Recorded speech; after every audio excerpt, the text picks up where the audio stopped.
What's up mga tol? Welcome sa channel, Paano Ba Tutorial. So for today's video, bibigyan ko lang kayo ng update about sa promo offer ni Dito SIM card. Kasi nga, meron naman siyang binibigay ng mga iba't ibang promo offer mga tol sa bawat Dito SIM user. At mga tol, syempre, sasagutin din natin yung karamihang tanong po sa mga Dito SIM user kung sulit pa ba siya ngayong 2024. So mga tol, dito ipapakita ko sa inyo yung dalawang promo offer na binigay ni Dito sa aking dalawang Dito SIM card.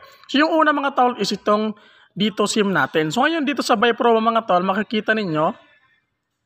Tapos sa Just For You, dito nyo po makikita yung exclusive offer para sa Dito number mo. So dito mga tol, makikita ninyo merong 1, 2, 3, 4, 5 offer na binigay si Dito mga tol dito sa aking isang Dito mobile number. So dito mga tol, yung una, yung extended Dito level up for only 99 pesos, meron tayong 7 gig high speed of data at mga tol, meron niyang kasamang only text to all networks, only calls dito to dito, 300 minutes calls to other networks at valid for 90 days yan mga tol. Ito yung maganda sa bagong offer nila. So sa mga normal na promo offer mga tol, yung ganito, yung merong only text to all networks, kalimitan mga tol, 1 month only lang yan. So ngayon dito, valid for 90 days na. So not bad na siya mga tol sa ganitong promo offer. So yung pangalawa naman mga tol, is same lang din ito. Yun nga lang, nagbago siya ng price, 199 at meron tayong 16 gig high speed of data at valid naman siya for 180 days. So yung pangatlo mga tol is yung extended dito level up 299 pesos. 28 gig high speed of data naman siya at valid for 360 days. Tapos yung extended data 50 mga tol na 5 gig high speed of data for 50 pesos, valid for 30 days or 1 month. Tapos yung isa mga tol, dito level up 199, 45% off. So ang babayaran lang natin mga tol is 109 pesos for 16 gig high speed of data, valid for 30 days naman mga tol. So mga tol, comment down below kung anong promo offer yung nakuha ninyo or yung binigay ni Dito sa mga mobile number ninyo. At syempre, comment nyo na rin mga tol kung sulit bang gamitin si Dito until this year.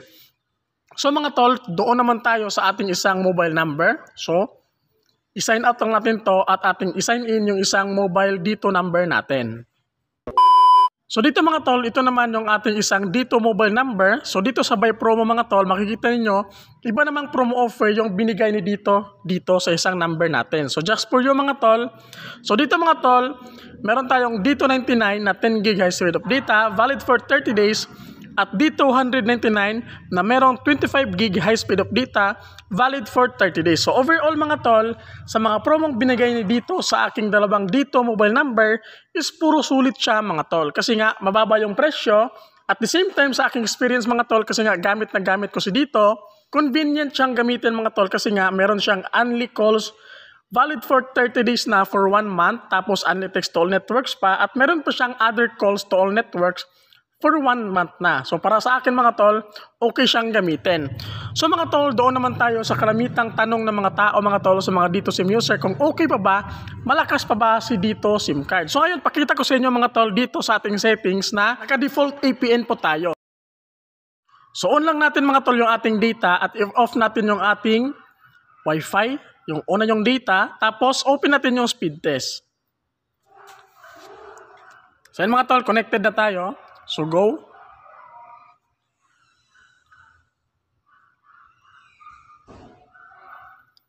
So sa unang test natin mga tol, makikita ninyo, mataas-taas na yan mga tol.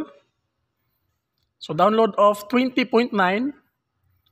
So yung upload natin naman is mababa siya, nasa 1 Mbps lang. Default APN to mga tol, hindi tayo gumamit ng ibang APN. So sa next video natin mga tol, try natin gumawa ng bagong APN para sa mga gustong mag-try ng bagong APN para sa mga Dito SIM user na nagbabaka sakali pong lumakas yung internet connection sa mga area nila. So mga tol, makikita ninyo, 20.9 at 1.66. So ngayon, test again natin.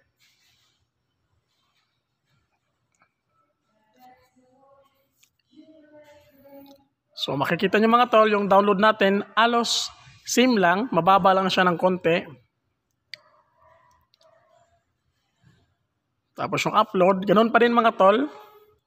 So dito mga tol, explain ko lang sa inyo, ang kinagandang lang kasi sa Dito, So, in terms of internet connection mga tol, hindi siya consistent. So, bali, merong ibang location na malakas siya, meron din namang ibang location na mahina. Pero yung ibang location mga tol na mahina mga tol, kagaya ko na experience ko, nagtry lang akong gumawa ng ibang APN. So far naman, gumana siya at lumakas yung ating internet connection.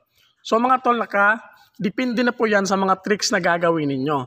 At mga tol, isa sa magandang mga promo offer na dito nga is yung sa kanilang promo offer na valid for 30 days. At isa pang maganda mga tol, pwede kayo makapag-video call from dito to other dito SIM user kahit na wala kayong data. Basta naka-register lang kayo, valid pa din yung inyong register na only calls to dito, pwede kayo makapag-video call mga tol. Kahit walang data. Basta, compatible lang yung dito SIM card ninyo sa inyong mga mobile phone na ginagamit. So mga tol, yun lang po. So comment down below kung malakas din ba yung dito SIM card at kumusta yung experience ninyo sa paggamit nyo po ng dito SIM card at regarding naman sa mga promo offer kung ano yung mga nakuha ninyo. So mga tol, see you sa next video natin. Gagawa tayo ng another APN para sa ating dito SIM card. So don't forget to like, comment, and subscribe. God bless po sa ating lahat.